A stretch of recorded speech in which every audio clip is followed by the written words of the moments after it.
Olá, cursista! Tudo bem? Seja bem-vindo a mais um módulo de estudos. Meu nome é Mariane, sou graduada em Sistemas de Informação e pós-graduada em Redes de Computadores. Estaremos juntos neste período para estudar a disciplina de Banco de Dados. É muito importante para o seu melhor aproveitamento na disciplina que você leia os capítulos indicados do nosso livro didático, participe dos fóruns de discussão, tire suas dúvidas, realize as atividades práticas e, é claro, esteja atento a todas as nossas aulas. Com todas essas orientações passadas, vamos começar a nossa primeira aula. O cronograma da nossa disciplina está organizado da seguinte maneira. Na aula de hoje, vamos estudar os conceitos de modelagem de dados e normalização. Na segunda semana, estudaremos o diagrama de entidade e relacionamento e conceitos relacionados à estrutura física de um banco de dados. Na terceira semana, o conteúdo estará voltado à linguagem de consulta de banco de dados, que é a linguagem SQL e todos os seus comandos relacionados. E no nosso último encontro, estudaremos restrições, visões, segurança e integridade nos bancos de dados. Então, este é o conteúdo que veremos em todo o nosso curso nessa disciplina. Não se preocupe se todos esses conceitos são novos para você, tá bom? Porque ao longo das semanas eles serão clareados e você verá como eles são bem ligados um ao outro, tornando tudo bem mais simples. Se você já quiser ir lendo sobre eles, já pesquisando, vai ajudar bastante na hora de conhecê-los. Vamos começar então agora entrando no conteúdo. Primeiramente, eu quero que vocês tragam em mente que o dado é a origem da informação. E o que quer dizer isso? Quando vamos, por exemplo, desenvolver um sistema de cadastro de produtos, por exemplo, nós vamos armazenar dados, como o nome do produto, a descrição, o preço, entre outras informações. Esses dados combinados trazem a informação completa de um determinado produto. Independente do que formos fazer com essas informações, e independente de como vamos tratá-las, elas precisam estar armazenadas em um banco de dados dessa maneira como são. Aí é que entramos nesse segundo tópico. O dado é a infraestrutura do sistema. Isso porque não importa se o sistema que vamos desenvolver para tratar esses dados, essas informações, é desenvolvido em linguagem PHP ou se é desenvolvido em linguagem Java ou qualquer outra. Nós podemos, inclusive, mudar a nossa aplicação de dados para uma outra linguagem. O fato é que os dados devem ser armazenados como são e não podem ser perdidos. Então, se eu armazenei o dado de um produto, ele tem que estar lá com todas as informações relativas a ele. É por isso que as informações do nosso sistema são o que o torna útil. Todo mundo desenvolve um sistema para lidar com informação, para armazenar informação e para devolvê-la ao usuário. Assim, a maneira como são armazenadas é importante e elas são armazenadas em bancos de dados. Vamos entender, então, por que o terceiro tópico. Modelar dados é abstrair o mundo real. Quando nós falamos, por exemplo, de uma escola, nós temos várias informações a serem armazenadas. Exemplo, dados dos alunos, dos professores, cursos, das disciplinas, das notas, entre outras. Cada um desses elementos possui dados próprios, são entidades próprias, e essas entidades se relacionam umas com as outras. O professor ministra aulas para o aluno se matricula em uma disciplina, um curso possui algumas disciplinas, etc. O modelo de dados é uma forma de abstração do mundo real, é um recorte, onde criamos um mini mundo que se deseja representar dentro de um banco de dados. Assim, já estamos um pouco mais aptos a responder essa pergunta. O que é um banco de dados? Nós vamos ver então algumas definições. Então, primeiramente, o banco de dados é muito mais que um simples banco com vários dados, como mostra aqui essa figura. Não é simplesmente um banco com vários dados. Um banco de dados é uma coleção de dados armazenados. É uma ferramenta para a coleta e a organização de informações. Veja que é coleta e organização. E também é uma entidade na qual é possível armazenar dados de maneira estruturada. E como nós já falamos, são dados do nosso mundo real, são dados de informações que lidamos no nosso dia a dia. Por isso que é importante aprender a modelar dados para representá-las no banco de dados da maneira correta. Então, nós vamos aprender o que é modelagem de dados, como levar os dados do mundo real para os dados do banco de dados. Então, vejamos. Os dados são informações referentes ao mundo real e o modelo de dados é a forma de abstração do mundo real. O modelo, ele vai expressar para o sistema a ser elaborado um entendimento de quais dados devem ser armazenados, qual é a relação de dependência que existe entre eles e qual é o significado semântico desses dados e de suas relações. Observe que sempre falamos de dados e falamos de relações. Então, sempre um dado vai se relacionar com o outro. Então, o dado de um produto vai se relacionar com dados de fornecedores, com dados de clientes, entre outros. Quando temos um conjunto de informações a serem armazenadas em um banco de dados, nós precisamos planejar como isso é feito. Imagine uma biblioteca como um grande banco de dados, só que, é claro, é um banco de dados físico. Essa biblioteca ela precisa ter uma forma organizada de armazenar informações, de forma que nós possamos encontrar um livro com facilidade depois. Então, se eu guardo um livro na biblioteca, eu preciso ter uma forma estruturada de resgatar esse livro mais tarde.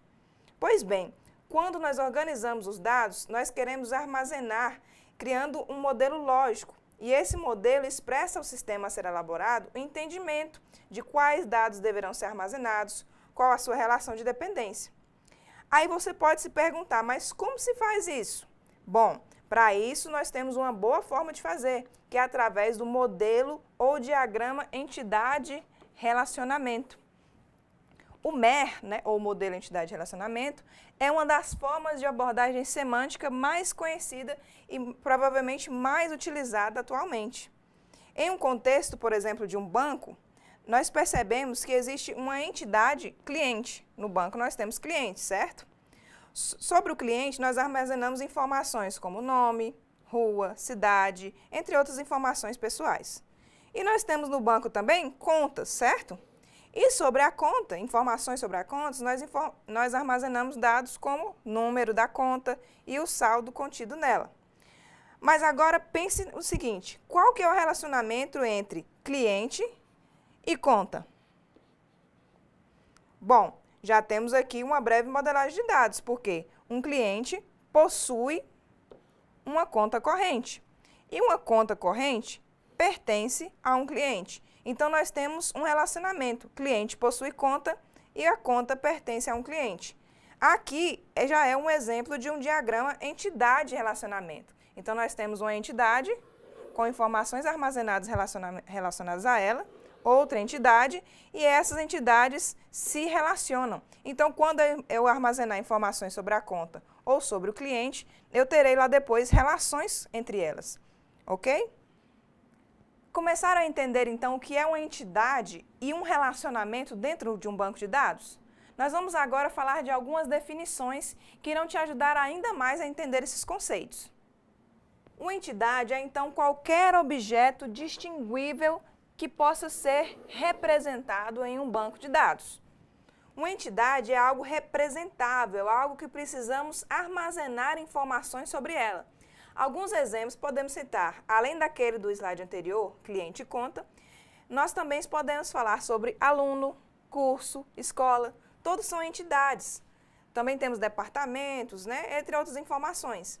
Isso vai depender, é claro, do minimundo que estamos modelando. Se estamos falando de uma escola, as entidades serão aluno, curso, professor, departamentos, entre outros. Para cada entidade dessas, nós vamos armazenar dados, ok? Então, sobre aluno, nós vamos colocar lá nome, sobrenome, endereço, matrícula outras informações. Esses dados referentes a entidades, nós chamamos de atributos.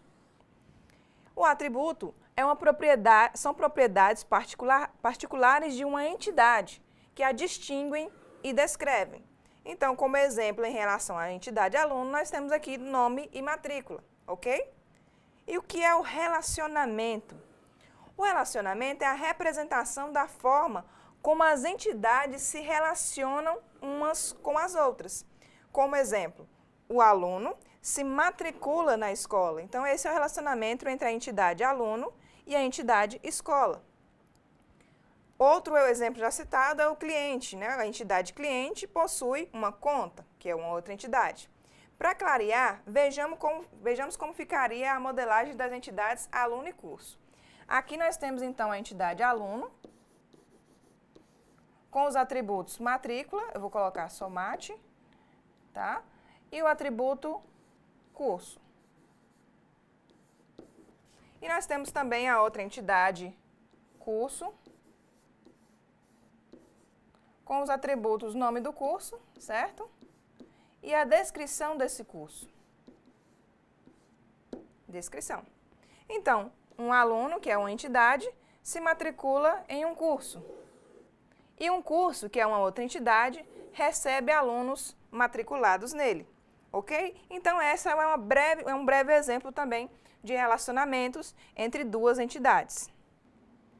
Basicamente, pessoal, a organização desses dados no banco é feita através de tabelas. Por exemplo, uma entidade funcionário possui uma tabela lá no banco de dados que também pode ser chamada de funcionário.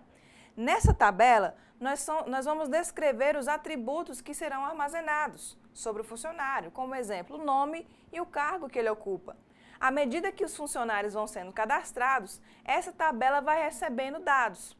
Os atributos, eles são as colunas da nossa tabela. E cada linha da tabela é o dado de um funcionário específico cadastrado. Vamos ver exemplos. Então, aqui está o exemplo citado. A nossa entidade funcionário, com seus devidos atributos, que são, como exemplo, nome, sobrenome e função. E aqui a definição de que tipo de dado é esse atributo. Pode ser do tipo texto, aqui também texto, aqui também texto. Se tivesse uma matrícula, poderia ser, por exemplo, do tipo numérico. Aqui embaixo, nós temos a tabela de funcionários já preenchida com alguns deles. Então, aqui temos os atributos, nome, sobrenome e cargo. E aqui, em cada linha dessa tabela, nós temos um registro diferente. Então, por exemplo, aqui, nessa primeira linha, nós temos o registro do funcionário João da Silva, que é o gerente. E na segunda, Pedro Pereira, o funcionário o seu cargo é diretor. Cada uma dessas linhas representa uma informação de um funcionário diferente. Nós chamamos as linhas de uma tabela já preenchida, nós chamamos ela de tupla. Então, guarde esse nome. Uma linha de uma tabela já preenchida, nós chamamos de tupla, ok? Então, quando nós temos o dado referente a um funcionário ou algum dado de alguma tabela, nós chamamos ela de tupla. Guarde esse nome, ok? Bom, o tema entidade, ele está relacionado a uma linha ou ocorrência em uma tabela do banco de dados, enquanto que o termo conjunto de entidades estaria relacionado à tabela propriamente dita. Então, quando falamos da entidade funcionário, nós não falamos do funcionário por si só.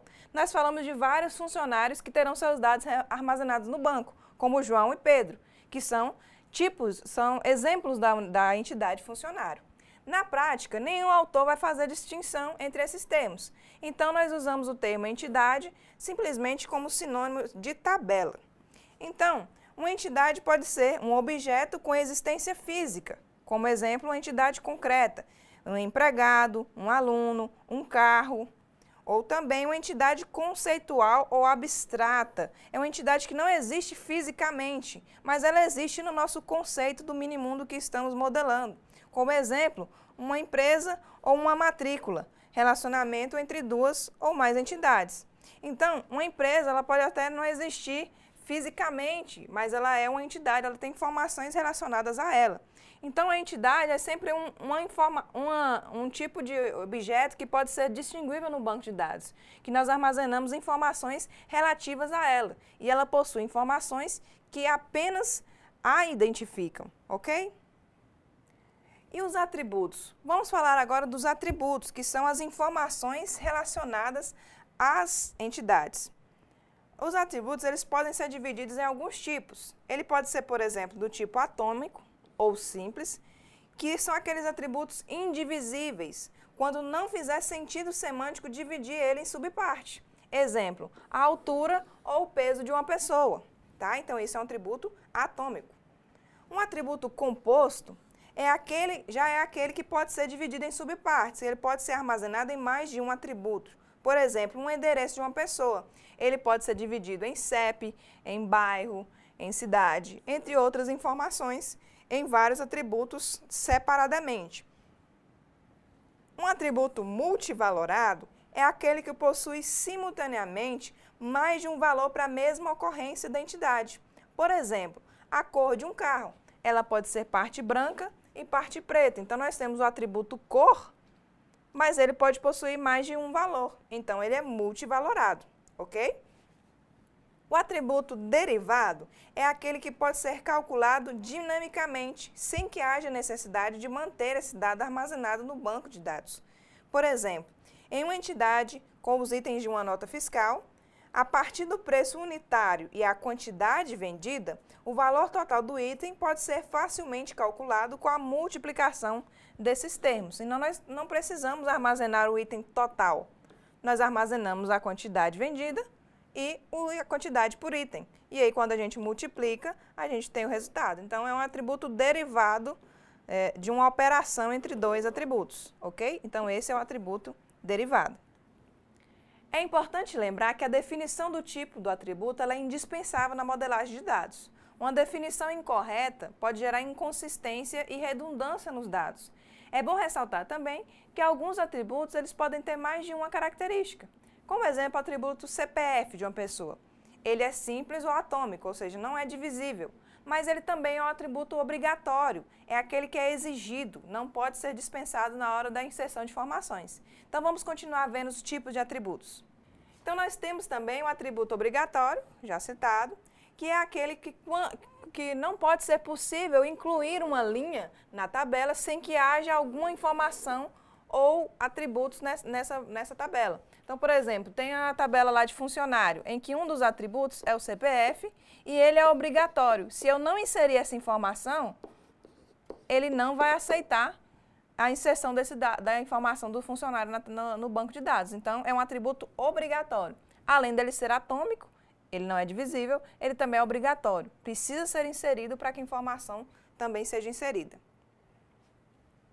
Existem também os dados não obrigatórios, que são aqueles que, ao inserir uma linha na tabela, ele possa ser feito independente da obrigação de informar dados aos atributos que aceitam valores nulos.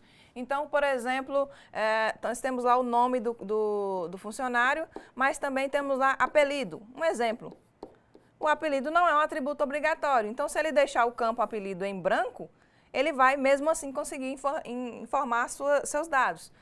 Enquanto que o CPF e o nome, por exemplo, são atributos obrigatórios. Esse aqui, então, é um atributo que pode ser nulo, pode ficar vazio, ok? Então, esse é o atributo não obrigatório. O atributo complexo, ele é visto quando juntamos os conceitos de atributo composto e multivalorado.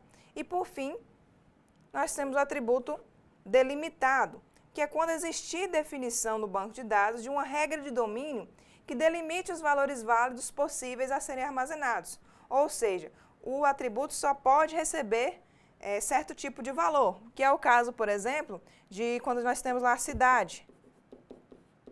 E aí nós já temos no banco uma lista de cidades a serem inseridas. Então, a gente clica lá, por exemplo, no checkbox, no nosso formulário, e nós já temos as cidades lá determinadas. Então, ele é delimitado, ele só pode receber aqueles valores que estão ali naquele campo. Já viram isso quando vocês vão preencher algum formulário? Então, esse é delimitado, eu não posso escrever qualquer coisa. Apenas uma daquelas cidades que está ali naquele checkbox ali. Então, agora nós vamos falar de relacionamentos. O que são relacionamentos? Ele é o que uma entidade tem com a outra. Qual é o contato? Qual é a relação? Esse é o relacionamento. Além disso, os relacionamentos eles expressam certas restrições existentes no minimundo que estamos modelando. E elas delimitam como uma ou outra ocorrência de uma entidade se relacionam. Este conceito ele é denominado cardinalidade do relacionamento. Vamos entender então o que é a cardinalidade. Então, agora nós vamos falar sobre os relacionamentos. Já vimos que eles representam a relação entre duas entidades. E, além disso, eles expressam certas restrições existentes no minimundo a ser modelado, que delimitam como uma ou mais ocorrências de uma entidade se relaciona com uma ou mais ocorrências em outra entidade, como um atributo se relaciona com um atributo de outra entidade. Esse conceito é denominado cardinalidade do relacionamento. Então, vamos entender um pouco mais sobre cardinalidade de relacionamento. Nós temos aqui, então, a representação de duas tabelas. Então, entenda a T1 como a tabela 1 e a T2 como tabela 2. Lembrando que a entidade e tabela acabam sendo a mesma coisa, ok? Cada uma ele tem seus respectivos atributos. Aqui L1, L2, L3, L4 e aqui também seus respectivos atributos na outra tabela. Um exemplo de relacionamento existente por exemplo, de um gerente e um departamento, tá bom? Um gerente só pode comandar um departamento e um departamento só pode ser comandado por um gerente. Esse é o exemplo de um relacionamento 1 para 1. Então, nós temos uma ocorrência na tabela que só se relaciona com uma ocorrência na outra tabela. Então, só há relacionamento 1 para 1, de um atributo para outro atributo dentro da tabela. Outro tipo de relacionamento é o 1 para muitos. O que significa o relacionamento 1 para muitos? Uma linha na tabela T1 está associada com mais de uma linha na tabela T2. Então, nós temos relacionamento 1 para muitos. Então, nós temos uma linha aqui relacionando com mais de uma linha aqui na outra tabela. Enquanto que no relacionamento 1 para 1, nós temos apenas um atributo se relacionando com outro atributo. Um exemplo de relacionamento 1 para muitos é o relacionamento entre aluno e curso. Então, se nós temos um curso, uma tabela curso e uma tabela aluno, vocês concordam que o curso é um curso, mas nesse curso nós podemos ter vários alunos matriculados. Então, o relacionamento é 1 para muitos, ok? Agora vamos falar do relacionamento muitos para muitos, tá bom? Que acontece, por exemplo, que acontece com o relacionamento muitos para muitos? Então, uma ocorrência na tabela T1 pode se relacionar com mais de uma ocorrência na tabela T2 e outra tabela que pode se relacionar também, outra linha aqui também pode se relacionar. Então, nós temos muitos atributos se relacionando com muitos atributos. Qual que é o exemplo disso? Fornecedor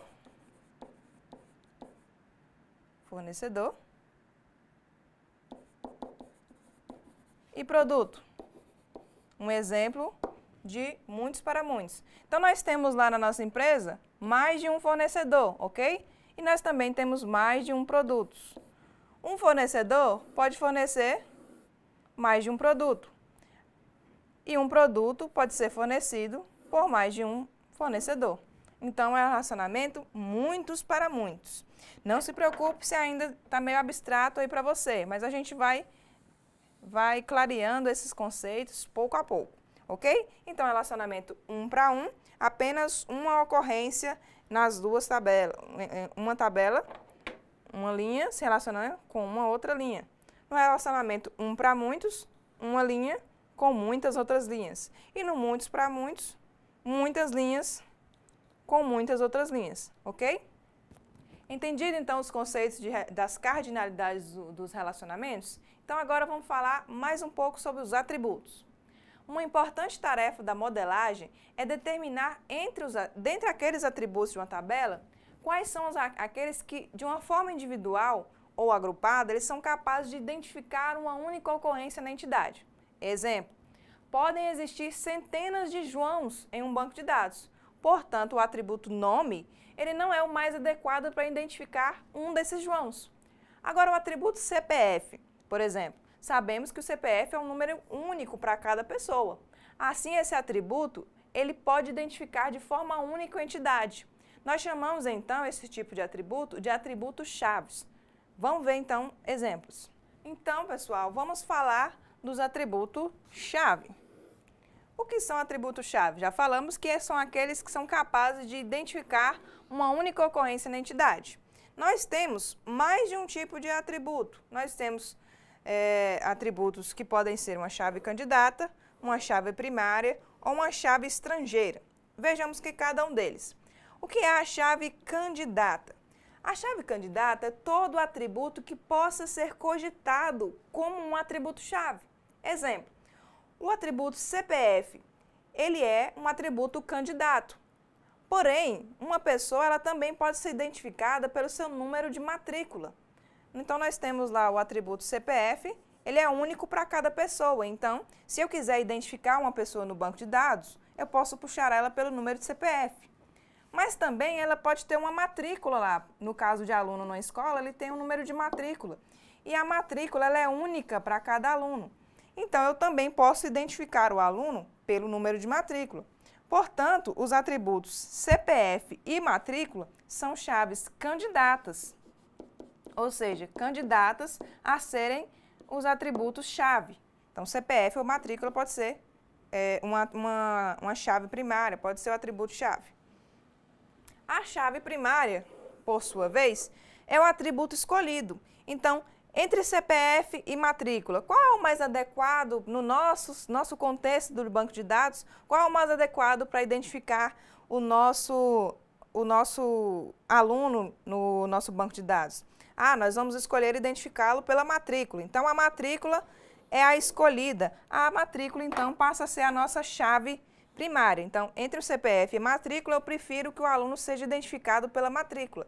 Então, a matrícula passa a ser a nossa chave primária, a chave que identifica o aluno dentro da tabela. A chave estrangeira, por sua vez, vou apagar aqui para ficar mais fácil a gente exemplificar. Vamos ver o que é a chave estrangeira.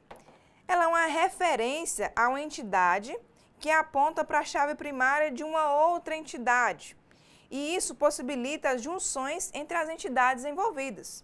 Por exemplo, nós temos aqui a tabela aluno e a tabela curso, ok? Nós sabemos que a tabela curso se relaciona com a tabela aluno, ok? Então, um aluno se matricula em um curso e um curso possui alunos matriculados, ok? Então, existe um relacionamento entre elas. Mas como que efetivamente esse relacionamento é representado dentro do banco de dados?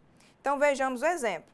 A tabela curso possui um atributo chamado ID curso. Cada curso aqui ele tem um número que o identifica. Então, o curso de PHP está com a ID aqui número 4. Então, o atributo-chave primária, o atributo-chave primária da tabela curso é o atributo ID curso. Então, quando eu colocar lá, eu quero o curso de ID 3, ele vai me retornar o curso.net. Quero o curso de ID 5, ele vai me retornar o curso de Linux, ok? Agora, por sua vez, quando o aluno se matricula em um curso, ele precisa ter na tabela aluno uma identificação de qual curso o aluno está matriculado. Então, eu vou inserir o atributo aqui na tabela aluno ID curso. E esse atributo, ele vai ser o mesmo que está aqui na tabela curso. Então, por exemplo, o aluno Douglas está matriculado no curso de ID número 1. Então, o relacionamento está aqui. O curso de ID número 1 é o curso de Java, ok? Então, esse é o relacionamento. Douglas está matriculado no curso de ID 1 e esse curso de ID 1 é o Java. Outro exemplo, nós temos aqui a Marta. Marta está matriculada no curso de ID número 2. O curso de ID número 2 é o curso de Oracle. Então, nós temos esse relacionamento. Uma coluna na tabela aluno identifica a coluna na tabela curso. Então, a tabela ID curso é a chave estrangeira, é que identifica o atributo de uma tabela externa, que é a tabela curso. Entendido então, pessoal, qual a relação entre a chave primária e a chave estrangeira, ok? Então, pessoal, atributos-chave são aqueles que identificam unicamente nossa tabela. Nós podemos ter chaves candidatas, que são aquelas que podem ser chaves primárias. A chave primária é aquela que nós escolhemos para ser a chave que identifica a entidade. E a chave estrangeira é uma referência à chave primária de uma outra entidade. É através da chave estrangeira que nós representamos esses relacionamentos entre duas tabelas, entre duas entidades, ok? Agora nós passaremos então à segunda parte de nossa aula. Nós aprendemos a modelar dados, mas nós vamos perceber que ainda assim podem ocorrer possíveis problemas que são imperceptíveis no momento da modelagem, mas que eles podem prejudicar o funcionamento do sistema e podem causar anomalias e redundância nos dados. Por isso que nós vamos aprender algumas regras que vai evitar que isso aconteça. Vamos aprender então a normalização de dados. Então, o que é a normalização? A normalização é um conjunto de regras e é utilizado para garantir um armazenamento de dados consistente e livre de anomalias. Mas o que é anomalias, professora? As anomalias, elas são redundância, incapacidade de junção adequada da informação, perda da informação. Então, é isso que a gente visa eliminar com a normalização. Redundância, incapacidade de junção adequada da informação e perda de informação. Nós não queremos que isso aconteça com nossos dados. E também, com a normalização, nós visamos garantir a dependência funcional. E o que é dependência funcional? É a propriedade que nos leva a decompor uma relação com o objetivo de fazer com que todos os atributos de uma tupla ou uma linha de uma tabela dependam exclusivamente da chave primária da mesma. Então, por exemplo, se nós temos lá uma tabela aluno, e aí a gente tem lá um aluno chamado João, que ele tem um número de matrícula, certo? A matrícula, o nome, a matrícula é número 003, e aqui, por exemplo, o seu endereço, ok? Rua 2. Então, nós temos o aluno João. Então, no aluno João, a chave primária dessa tabela aqui, ela é o atributo matrícula. Todos os atributos, os atributos restantes da tabela, como João, rua e outros, eles devem depender desse atributo aqui. Então, quando eu quiser identificar o aluno João, eu não posso procurá-lo pelo nome, ou endereço, ou qualquer outro. Eu sempre devo procurá-lo pela matrícula. Então, isso é dependência funcional. Todos os atributos de uma linha, eles dependem do atributo chave, que eu escolhi aqui como matrícula, ok? Tudo vai ficando mais claro com os exemplos que vamos dando a cada passo que vamos estudando, ok? A normalização, na prática, ela possui 3 formas. A primeira forma normal, a segunda forma normal e a terceira forma normal. Cada uma possui uma regra que vai fazer com que nós garantimos a eliminação dessas anomalias e a garantia da dependência funcional nas nossas tabelas. Então, vamos para o exemplo para que nós possamos entender cada vez melhor. Suponhamos que desejamos armazenar dados dos empregados de uma empresa em um banco de dados. Então, nós temos aqui, por exemplo, uma tabela com os seguintes atributos: o código do empregado, o nome do empregado, a data de admissão desse empregado na empresa, o nome do departamento que ele trabalha, a data do seu nascimento, a descrição da função que ele faz na empresa e o seu percentual de participação nos lucros da empresa. Então, nós temos uma tabela funcionário com esses atributos. Então, aqui é a tabela funcionário. O que diz a primeira forma normal? A primeira forma normal, a primeira regra da normalização, ela determina a eliminação dos atributos multivalorados, atributos compostos e suas combinações. Como nós podemos ver nesse exemplo aqui proposto, cada empregado pode ter nenhum ou até vários dependentes. Então, aqui eu falei nome do departamento, mas na verdade é nome do dependente, né? Então, aqui, dependentes do funcionário José, Alex e Marina. Dependentes do funcionário Francisco, Pedro, Mateus e Carla, lá seus familiares. Na primeira forma normal, nós precisamos separar isso aqui, porque o atributo nome do dependente é multivalorado, ele pode ter mais de um valor, e isso não é interessante no nosso banco de dados, ok? É importante que cada atributo tenha apenas um valor, então nós vamos eliminar esse atributo multivalorado. A primeira solução seria, então, deixar esses atributos multivalorados aí na tabela. Ou na existência deles, nós poderíamos definir uma sequência numérica. Então, na tabela funcionário, teríamos, por exemplo, uma coluna nome do dependente 1, nome do dependente 2, nome do dependente 3 e assim por diante. Ou seja, nós criaríamos um espaço na tabela para armazenar os N dependentes de cada empregado. Entretanto, as condições apresentadas anteriormente para se abrir exceção quanto ao uso de atributos repetitivos não existem nesse caso. Então, portanto, é fácil perceber que essa solução, mesmo atendendo à primeira forma normal, ou seja, não tendo mais de uma informação em uma mesma coluna da tabela, ela não parece viável de antemão. criar, por exemplo, 10 atributos para cadastrar 10 dependentes de um funcionário é inviável. Quanto espaço seria desperdiçado nesse caso? A solução ideal para cada caso depende das demandas do minimundo que estamos modelando. Depende do minimundo que queremos representar e do bom senso do projetista que está modelando aqueles dados. Então, essa solução nós vamos descartá-la.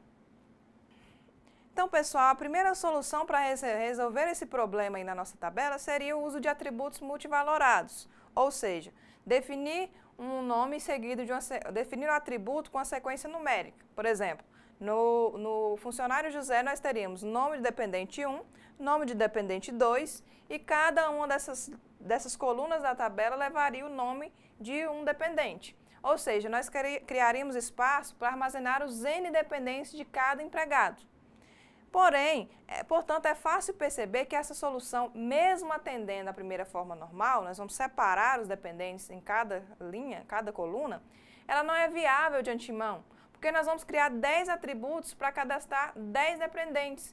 E nós sabemos que os empregados podem ter nenhum dependente ou muitos dependentes. Então, esse espaço seria desperdiçado, porque, por exemplo, um empregado que tem apenas um dependente ficaria com os 9 espaços ali vazios.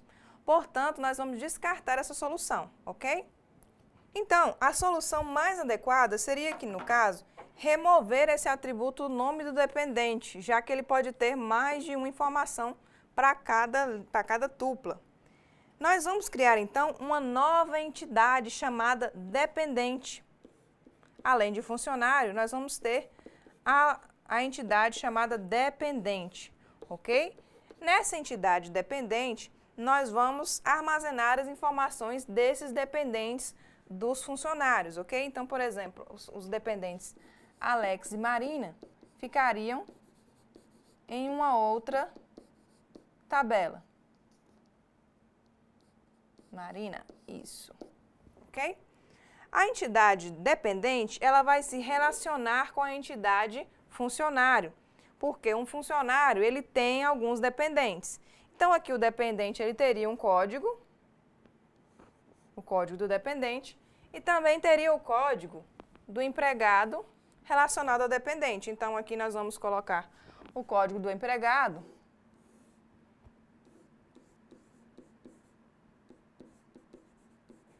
Código do empregado 001, que é no caso ali o José. E aqui também o empregado relacionado aqui é o empregado José. Então, o atributo código empregado vai ser uma chave estrangeira na tabela dependente. E ela vai ser relacionada a essa linha aqui da nossa tabela funcionário. A entidade dependente, ela é uma entidade fraca, porque ela herda essa chave estrangeira aqui da entidade funcionário, da entidade empregado, que é a entidade forte, é a entidade que gerou essa outra entidade dependente. Então, aqui nós vamos acrescentar esse atributo que vai ser a chave primária. Dependente, então, para cada dependente nós vamos ter, então, um funcionário relacionado a ele, ok? Então, ao incluir, por exemplo, o dependente Pedro aqui, ele vai ter seu número de identificação e o número do funcionário correspondente. Pedro é dependente do funcionário Francisco. A chave estrangeira, então, vai ser 0003. Ok, pessoal?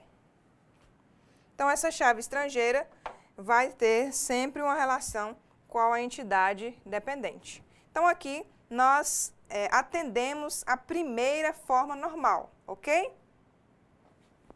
Vamos ver, então, como ficou essa tabela após a mudança, a adequação à primeira forma normal. Então, nós temos aí a primeira forma normal atendida. A entidade empregado gerou a entidade dependente, que ela precisa ter um código, né, do empregado, que é esse mesmo código aqui. Aqui, ela é uma chave estrangeira e aqui ela é o código, aqui é a chave primária que identifica cada dependente, ok? Aqui nós temos uma entidade forte, porque ela depende por si só, e ela existe por si só, e aqui uma entidade fraca, porque ela só existe porque existe um funcionário lá que tem seus dependentes, ok? Então, agora vamos ver a segunda forma normal. A segunda forma normal diz que uma entidade está na segunda forma normal se, somente se, ela já estiver na primeira forma normal, ou seja, se nós já atendemos a primeira forma normal, e se cada atributo não chave, ou seja, aqueles que não são chaves primárias, não são os que identificam a entidade, se cada atributo não chave depender funcionalmente da totalidade da chave primária. Isso aqui é o que nós chamamos de dependência funcional. Então, pessoal, vamos voltar agora para falar da segunda forma normal, que é, então, a dependência funcional. Nós temos lá na entidade funcionário um atributo chamado descrição da função. Aqui eu já separei eles, nós vamos entender por quê. Quando a gente fala de descrição da função, nós falamos o que ele faz naquela função ou qual o nome daquela função. A função, ela existe por si só, ela não depende do funcionário. O funcionário apenas está ligado a uma função.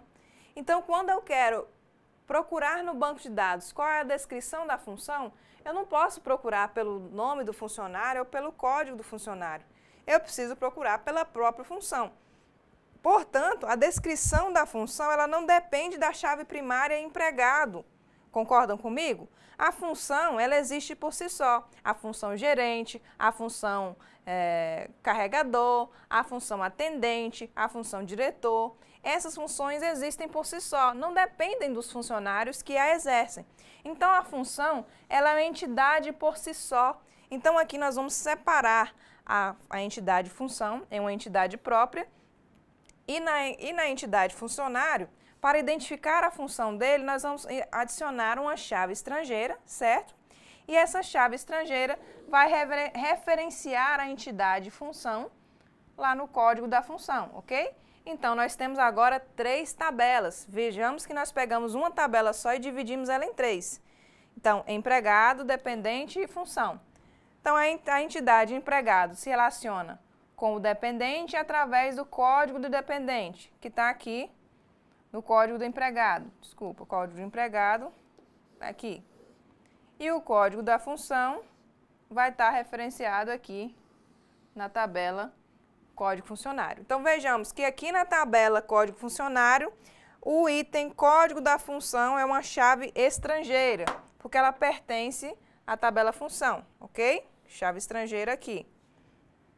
Na tabela dependente, nós temos uma chave estrangeira código do empregado, porque ela referencia a esse código do empregado aqui, ok? Então, essa tabela está na primeira forma normal, porque nós não temos atributos multivalorados nela, ok? Código dependente está separado aqui.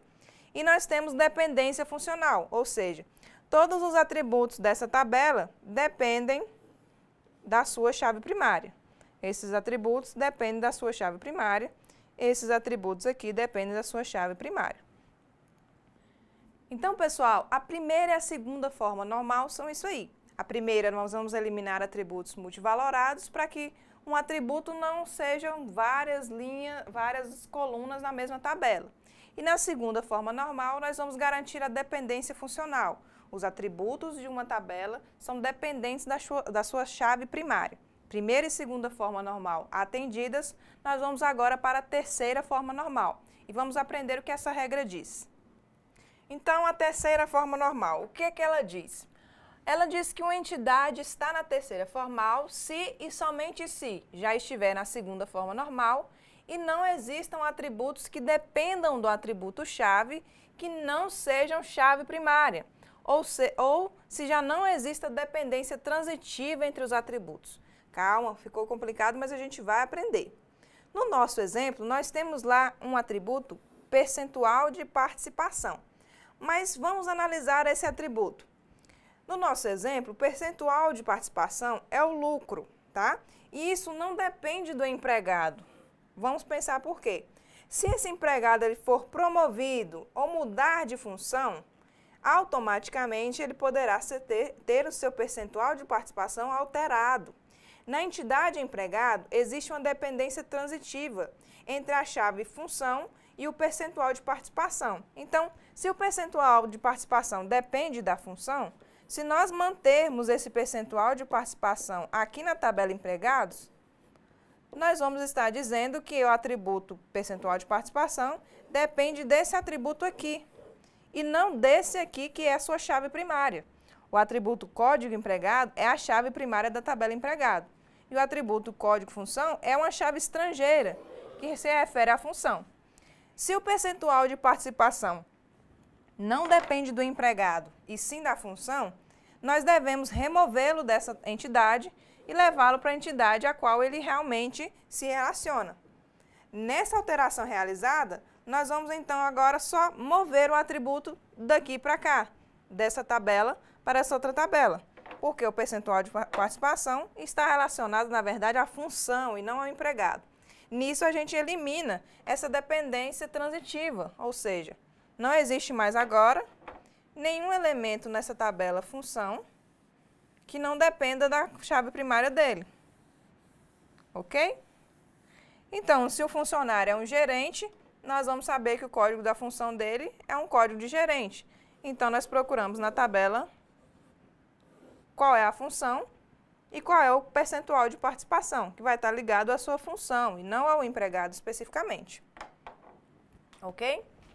Então, aqui, pessoal, para ficar mais claro, nós temos um resumo das 3 formas normais, das 3 regras.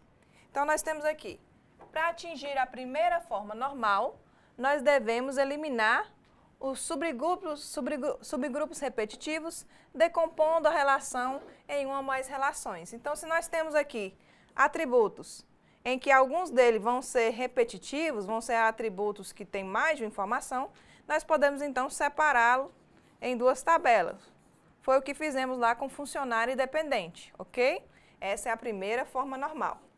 Para atingir a segunda forma normal, nós devemos então separar os atributos que dependem de um subconjunto-chave, decompondo a relação em uma ou mais entidades. Então, foi o caso lá do código da função, que não depende do código do funcionário. Então, nós separamos então a entidade em funcionário e função, ok? A função ela existe por si só, não depende do funcionário. E por fim, para atingir a terceira forma normal, nós devemos separar os atributos que dependem de um outro atributo não pertencente à chave, decompondo a relação em 2 ou mais entidades. Então, o que nós fizemos? Apenas pegamos o atributo percentual de participação e jogamos ele lá na função, que é de onde ele pertence. Então, nós não separamos, mas já existia, então, as 2 tabelas lá, funcionário e função, e nós jogamos um atributo de uma tabela para outra, que é onde ele realmente pertencia, ok? Então, observe que em cada uma das nossas formas normais, pode ser que aconteça a necessidade de dividir elas em uma ou mais tabelas. Isso acontece muito, porque às vezes a gente quer colocar um tanto de informação em entidade só. E quando a gente vê, existem mais de uma entidade. Então, nós tínhamos uma entidade empregado e acabamos descobrindo que existiam outras entidades, como a dependente e a entidade função, ok? Então, nós sempre que necessário, nós vamos dividir essas tabelas em outras tabelas para que não existam essas anomalias, para que cada tabela dependa da sua chave primária, ok? É importante também ressaltar que o conhecimento e a aplicação das regras de normalização, elas são fundamentais para se construir o mesmo e refinar o nosso modelo de dados. Entretanto, na prática, existem algumas honrosas exceções em que justifica a violação de algumas dessas regras normais, ok? Por exemplo, para melhoria o desempenho na recuperação do dado ou quando se desejam manter informações históricas, portanto, informações estáticas que não são alteradas, e elas perdem integridade. Portanto, transferir atributos referenciados em outra tabela como sendo atributos da própria tabela. Então, às vezes, a gente pode violar as regras em alguns casos. É importante ressaltar que o conhecimento e a aplicação das regras de normalização são fundamentais para se construir um modelo de dados e refiná-lo. Entretanto, na prática, existem algumas exceções em que justifica a violação dessas regras. Por exemplo, para melhoria, para o desempenho na recuperação de dados, ou quando se deseja manter informações históricas que não podem ser alterados e que, quando alterados, perdem integridade referencial, ok? Também é importante lembrar que muitas vezes pode ser necessário dividir uma entidade em duas. E nem sempre nós precisamos fazer alterações para que uma tabela esteja normalizada. Isto é, pode ser que ao aplicarmos a primeira regra normal, a segunda já seja atendida, ou seja, não haja mais anomalia nos dados. Portanto, a terceira forma normal pode já ter sido atingida. Então, em resumo, na aula de hoje nós estudamos os conceitos de banco de dados. Entendemos o que é a modelagem de dados e sua importância no contexto da abstração dos dados.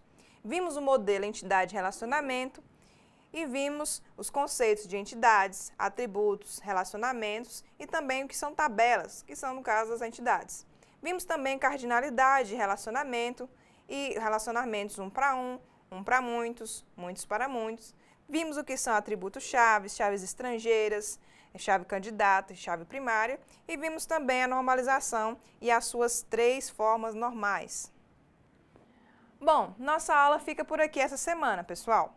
Leia o material disponibilizado, participe dos fóruns de discussão, tire sempre suas dúvidas. Tenham todos uma boa semana, fiquem em paz e até a próxima aula.